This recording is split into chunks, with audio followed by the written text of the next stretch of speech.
mucky game. I mean, it was a 4-point game with 2 minutes left, but how did you navigate through it and win lucky number 13? We all fought. Our biggest thing is, obviously we've played a lot of games, like I said last game, and it's going to test you. The streak is going to test you. These games are going to test you. These teams are giving us their best shot, especially when their star players are out. You know what we're going to get, similar to how Milwaukee played against us.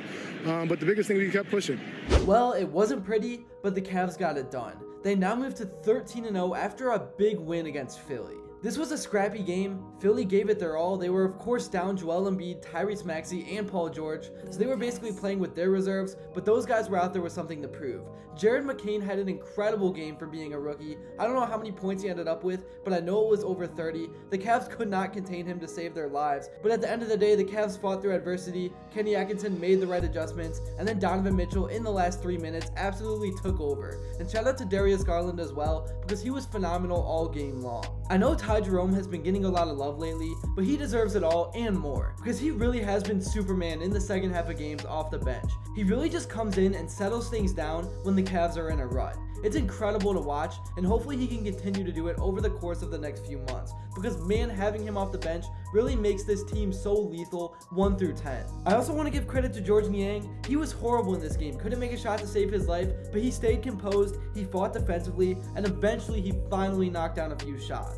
And I think that really just shows the new mindset that Kenny Atkinson has installed in this team. Even on cold nights, they just continue to take their open shots. They don't play passively at all, they remain aggressive. Even Isaac Okoro, he missed a few shots, but then eventually started knocking them down. And that is how the Cavs got this W. Because last year, this was probably a game the Cavs would lose, even without the superstars for Philly. Whenever they got down, they just never fought back, and they weren't really resilient like they are this season. Also, I thought Evan Mobley had a phenomenal game. It maybe didn't show on the stat sheet. He had 14 points and 7 rebounds in 34 minutes, but he was plus 17, which was the highest for any Cav on the court. Before I continue on and talk all about this game, I would really appreciate it if you would drop a like and subscribe. It only takes 5 seconds, plus you can always change your mind, and your support really helps the algorithm push this video out to more Cavs fans. And with your continued support, I really think we can get to 40,000 subscribers super fast. So yeah, this was a gritty win. I definitely thought the Cavs came out of the gate playing down to their opponent. They played at a very slow pace, but once they sped it up, they really started to take over. And if they were hitting shots as they normally do, they would have easily won this game by 20 points. But that just wasn't the case, so they had to little by little grind out this game, points in a 90-second span. It was pretty insane.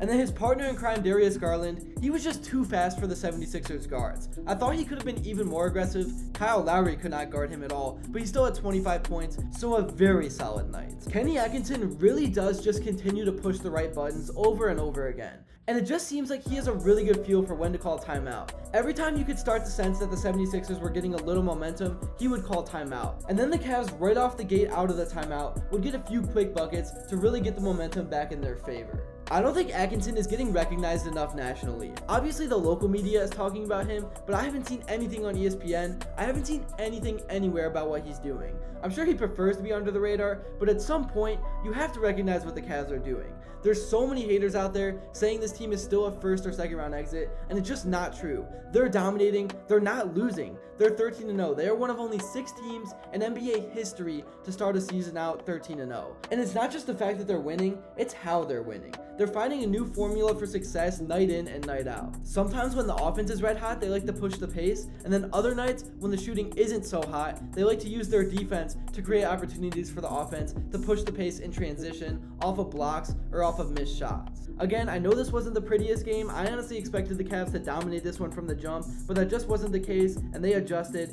and got the 114-106 win to move to 13-0, and they are now atop of the East by far, and they really are starting to gain cushion from everyone except the Celtics. But even them, they have a 3-game lead, and I cannot wait for the matchup coming up next Tuesday. That is going to be an electric showdown. But yeah, besides that, the next best team was Orlando, who is 6-6. So it's kind of weird to look at right now, but there is only 2 teams that are above 500 in the East. Obviously, it's not going to stay that way, but every single game counts, even early on in the season. I think this start is really going to help the Cavs later on when it comes to seeding, because I think they easily could be a 1 or 2 seed, hopefully a 1 seed if they continue to play like this, but only time will tell. Again, credit to Philly for coming out and playing scrappy, because they easily could have just booked this one in. No Embiid, no Paul George, no Maxey, no Drummond. That is basically everyone that carries the load. But the reserves stepped in, they played like they had something to prove, and Jared McCain had the best game of his season so far, and he is really starting to heat up, and he's putting himself in the Rookie of the Year race early on.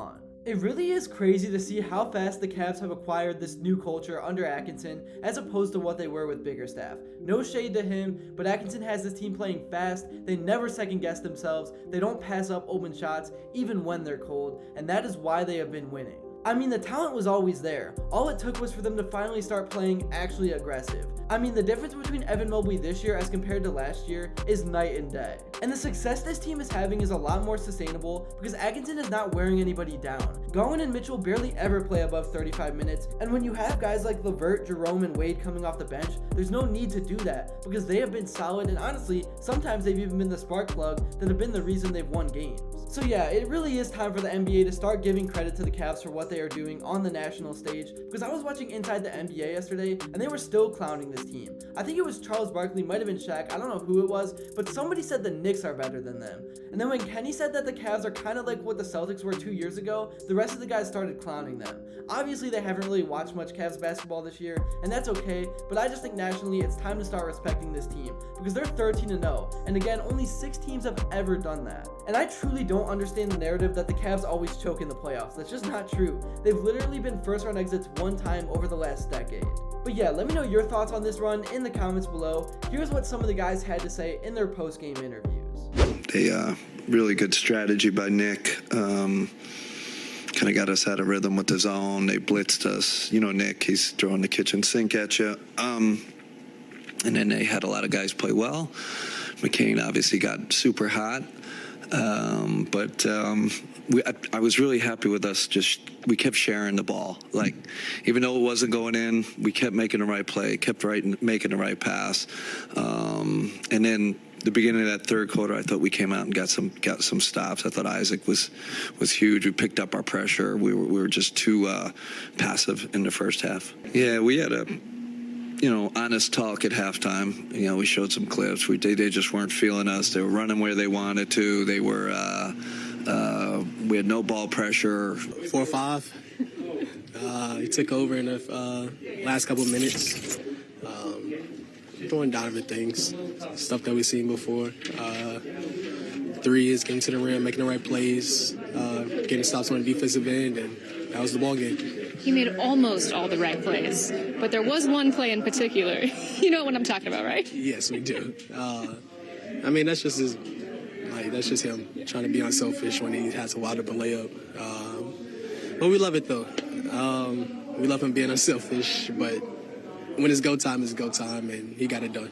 That's really all I got for this video. I really appreciate it if you made it to this point, and if you enjoyed and haven't yet, please be sure to drop a like and subscribe, because your support truly does mean the world. And also, let me know what you would like to see next, and until then, I will see you all later.